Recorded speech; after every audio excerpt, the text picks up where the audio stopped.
Thank you, Chelsea. That was beautiful. And thank you for everybody who sends Chelsea your photos every week. I look forward to these slideshows. It's one of my favorite parts.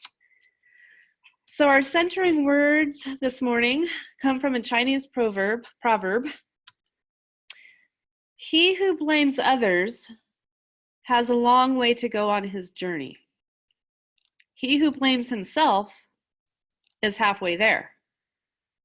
He who blames no one has arrived.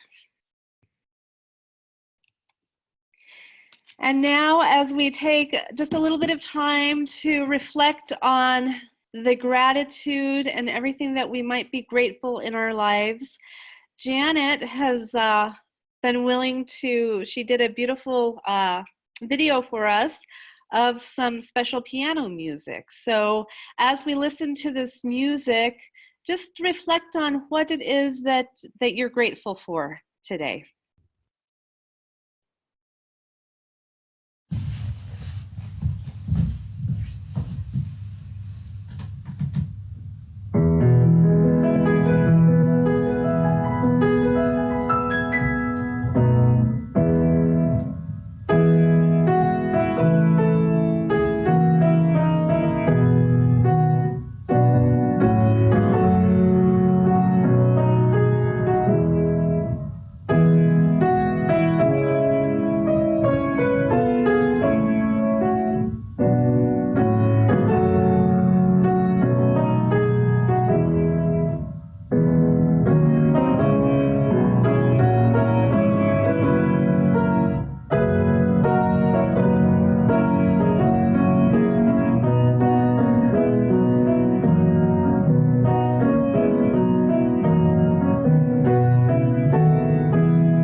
So when we were in our staff meeting on Tuesday, Chelsea originally asked if she could, if we could do the song The Rain. Well, she didn't ask, but she suggested that we use the song Rainbow Connection for her slideshow. And it's really funny. I can't even blame Google for spying on me, because it wasn't Google this time. But about an hour after our staff meeting talking about Rainbow Connection, one of my Facebook friends literally posted the video of Kermit the Frog singing Rainbow Connection. And so it was so cute. I asked Chelsea if we could just let Kermit stand on his own. So the reason that I want to show Kermit today is because for the last, few months, like I felt anxiety kind of just going up in this country, in this nation, in this community, in our households. And just sitting there watching Kermit the Frog sing to me on Tuesday, I felt all of my anxiety just go back down, and I felt grounded and centered. And so I thought that that would be a good way to enter into our sermon today. And I don't know who can see Joni, but Joni is now sitting with Kermit the Frog on her lap. So let's just take a moment, a few moments as we enjoy Kermit.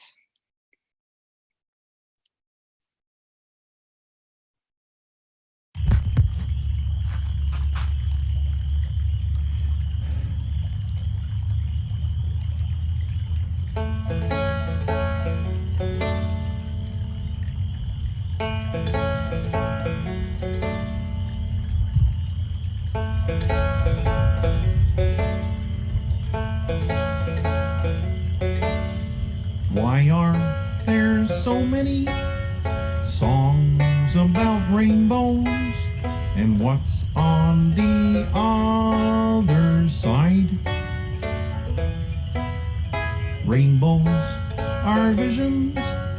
but only illusions, and rainbows have nothing to hide. So we've been told, and some choose to believe it. I know they're wrong, wait and see. Someday we'll find it, the rainbow connection, the lovers, the dreamers, and me.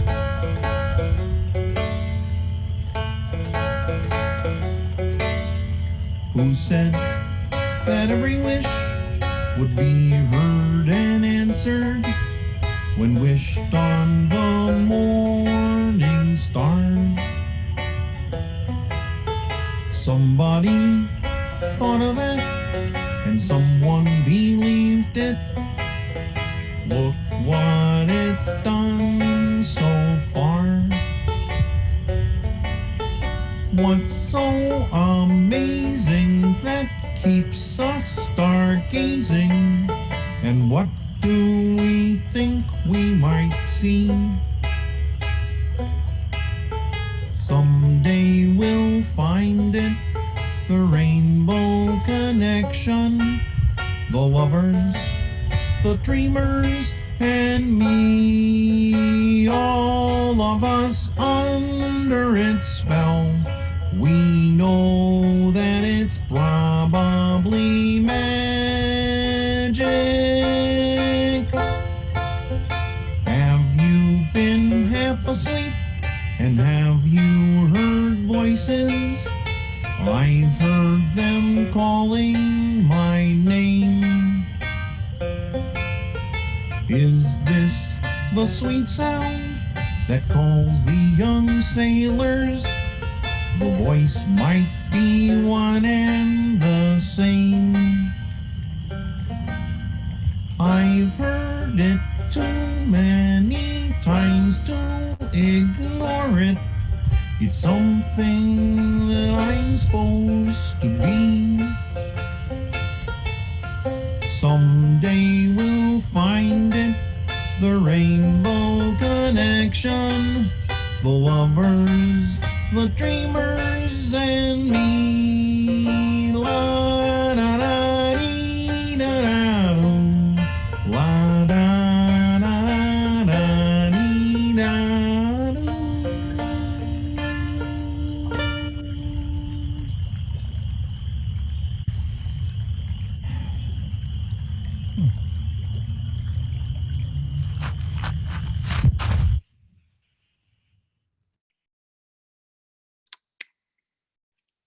So who needs a sermon after that, right?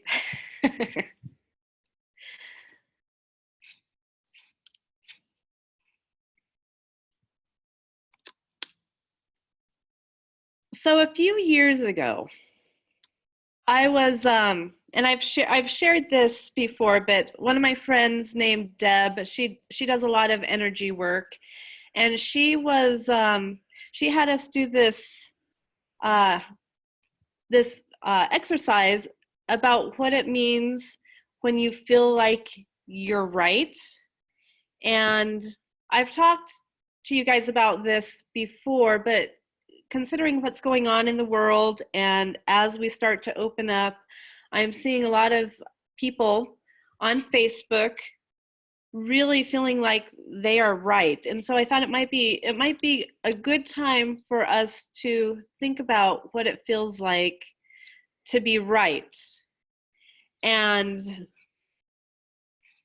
so I'm gonna invite you to imagine a scenario right now in which you are right. You know that you are right. How does that feel in your body? Make sure that you're right now. You're right. Okay, now let go of being right. Just let it go. How does it feel now?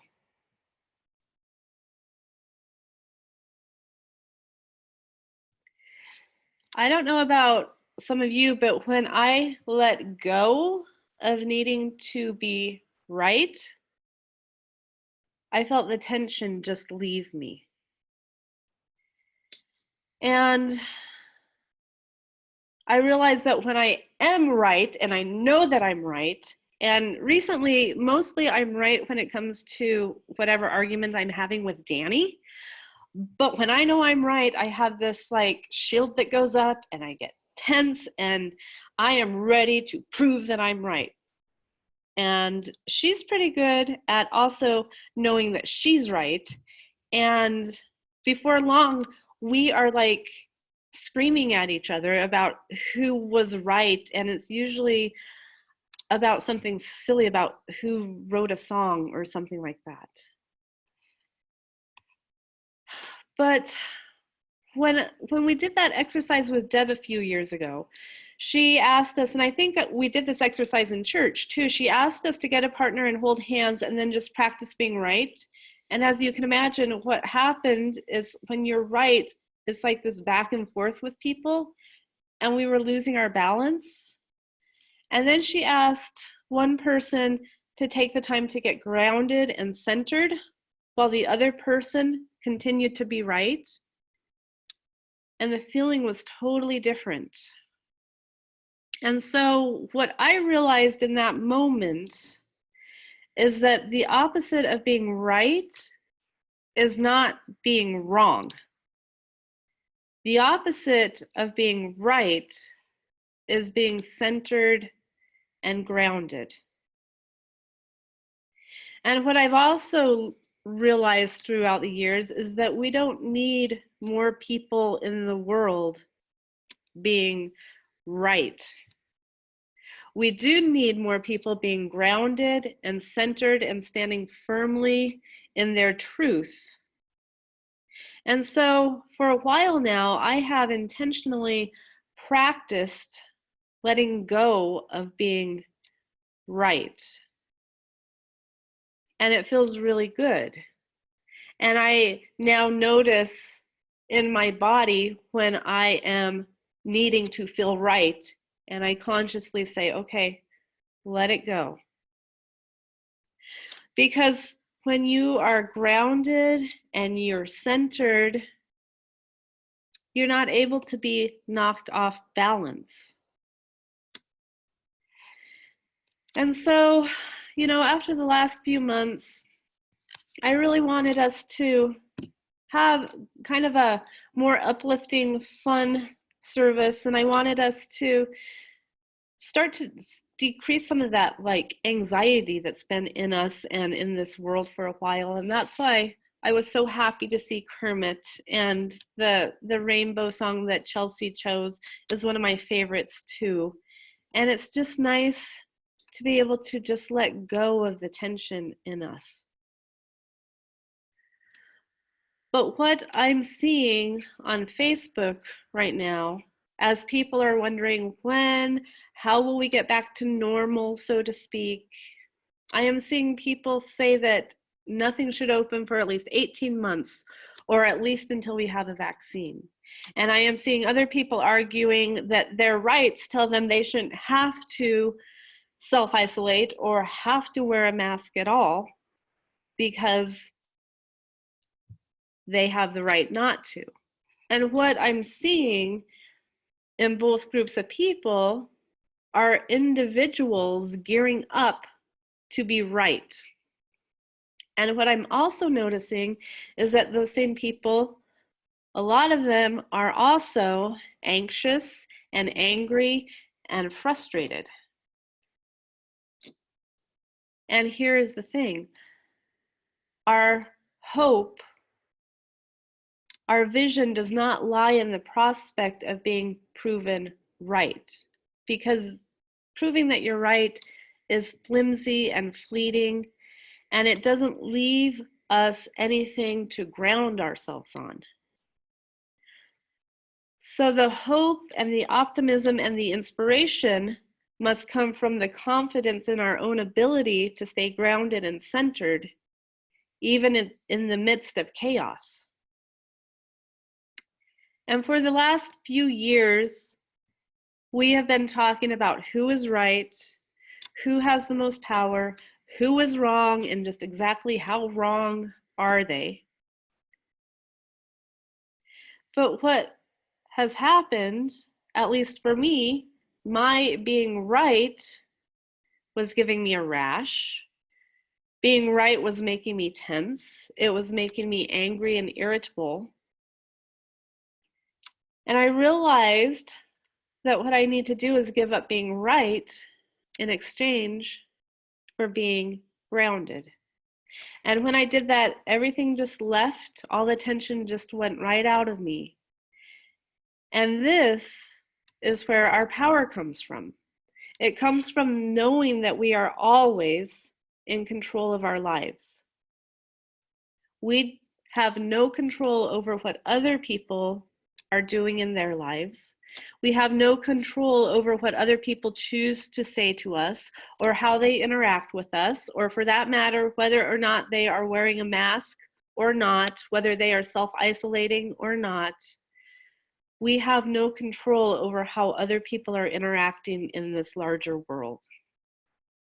But we do always have complete control over how we choose to respond. So Deb's message in that workshop a few years ago was let go and just be love. And yet, even as she was saying that, I couldn't really just let it go, because to me, letting it go meant saying it's okay. Letting it go meant ignoring it. Letting it go meant pretend that something isn't happening. But that's not really what she was saying. We can let go of being right and focus on being centered, and also understand that there is a difference between being right and standing in our truth. Those are two very different ways of being in the world. We can still take our stand and speak out about injustice and show up at the community feed. We just do it out of a different state of being. And so I want to stand up here and tell you that everything is going to be okay, and here is how I know, and here's how I'm right, that I know that everything's going to be okay. But really, I don't know anything, because none of us really know anything. And we have millions of people trying to figure it out right now. And most of those people are trying to figure it out by working on being right, by coming up with arguments to prove that they are right, and by enacting rules and laws to enforce their rightness. And it's not working. Being right is never going to work. So what can we do instead? Maybe we could choose to be kind. Maybe we could choose to be gentle. Maybe we could smile. Maybe we can show up. It's not about disconnecting. I think there is fear, and at least there is with me, that if I give up being right, I will become complacent. I will, in essence, be saying that what is happening in the world is all okay, and I will be justifying that as a way to do nothing. And I don't think that that's what's being said. It's not about withdrawing from the world. It's about reconnecting in a different way. It's about connecting in a way that might actually change minds and hearts, as opposed to hardening them and strengthening walls. And when we are grounded and centered, we actually have more ability to be connected. Last fall, I talked about the loss of a friendship between two of my friends over Facebook posts during the Kavanaugh hearings. One friend was so convinced that he was right that unfortunately his sense of rightness destroyed a 20-year friendship when his friend would post, "You may be right, but your posts are harmful. Your posts are hurting me." But he was so right until the very end. And I believe he still thinks he's right today, and that's fine, but he no longer has that friend. And so, how many relationships do we destroy in the process of being right? His rightness caused hurt. And I wonder, is that really winning when you're so right that other people end up hurting? So we can continue to be right, but at what cost? Letting go of being right does not mean letting go of being engaged. It does not mean do nothing. It does not mean look the other way. It simply means take the time to get in control of yourself before you engage. I wonder sometimes how much time Mother Teresa spent trying to prove that she was right. I don't think she really had time to be right. She was too busy showing compassion and offering care to spend her energy and resources on being right. And yet, her caring and her compassion changed hearts. The changed hearts resulted in changed systems, and the changed systems resulted in changed lives. Mother Teresa was not trying to be right. She was simply being grounded, kind, gentle, and she showed up in the midst of other people's pain and suffering. She was asked one time how she did it, and she responded, "One at a time. If I had not picked up that first dying man in the street, I would never have picked up the other 40,000. One at a time." And yet, none of that change occurred because she was right. She was centered, she was loving, she was compassionate, and she acted out of that state of being. And that's very simple. It's not always easy, but it's very simple.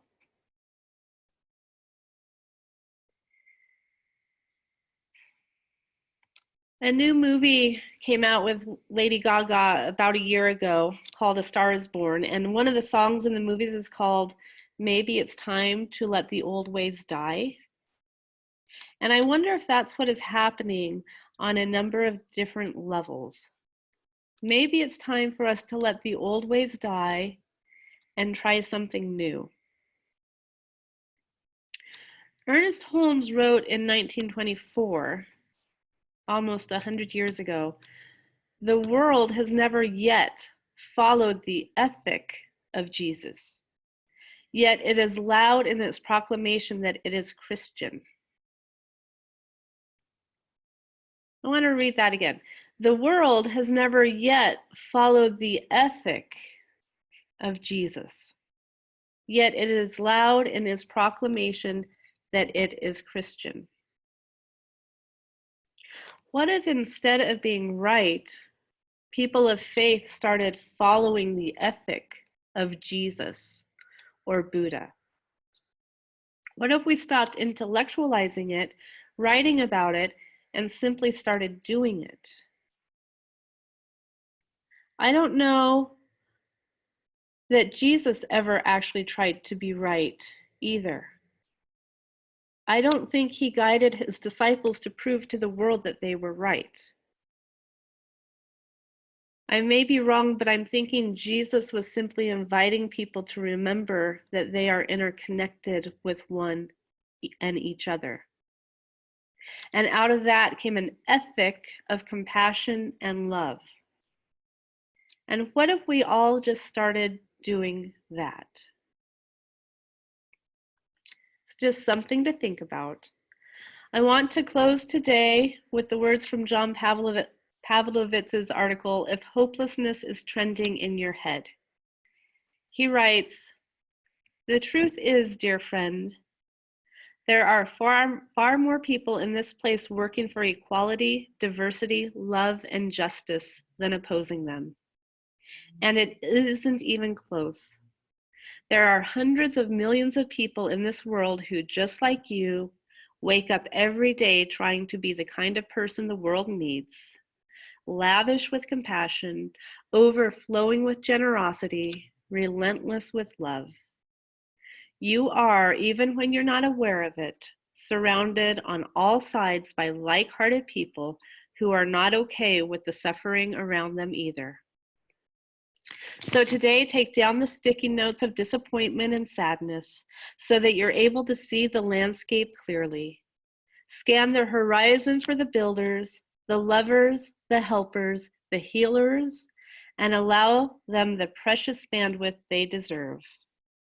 Let yourself be encouraged by the awesome, beautiful, brilliant goodness that still occupies this place, and allow a new word to ascend to the top spot of your mind where it belongs. May hope trend in your head today." And with that, let us sing together, and in your homes perhaps even dance a little bit. Let it be a dance we do.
Thank you, Amanda.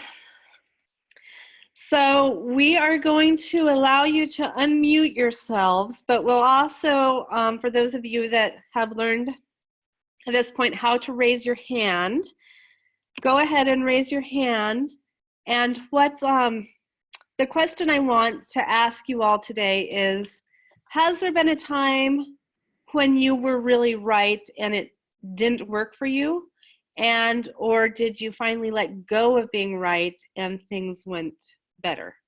So I have some coffee.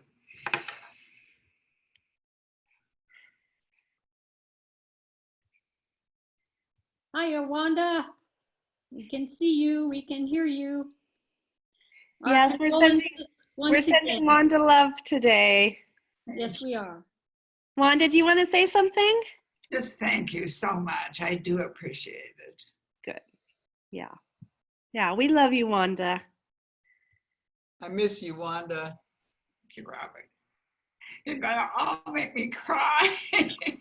Well, you just go ahead. Okay, you know, we usually cry at least once every Sunday, and it seems like even though we're Zooming, we still cry. So it's okay. That's kind of part of our UUCGV culture. Thank you. It is.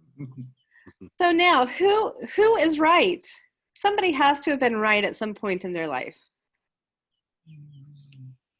Too many times to mention. Too many times to mention is right. Well, I was right recently about the coronavirus. I was following it quite closely in January, and my sister was on her way for spring break with her family to Florida. And I wrote to her, I emailed her or something and said, don't go. And she went anyway.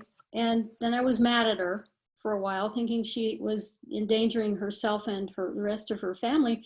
And so we didn't speak for a few weeks until finally I just got together with her. I called her and we just said, okay, what happened, happened. Nobody got sick and it's all fine. It's all fine. I have my healthy sister. So I guess that was a way of being right, and it, didn't work out so well, but it did. Well, at least it didn't turn into a lifelong grudge. So that's good. This whole subject reminds me of that old Zen saying by Chuang Tzu, which is, understanding is the booby prize.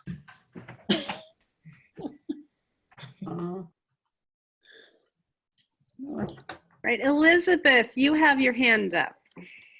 Yes, well, the first thought that came to my mind was actually dealing with my family, my parents and my brothers who are Trump supporters. And I really, in order to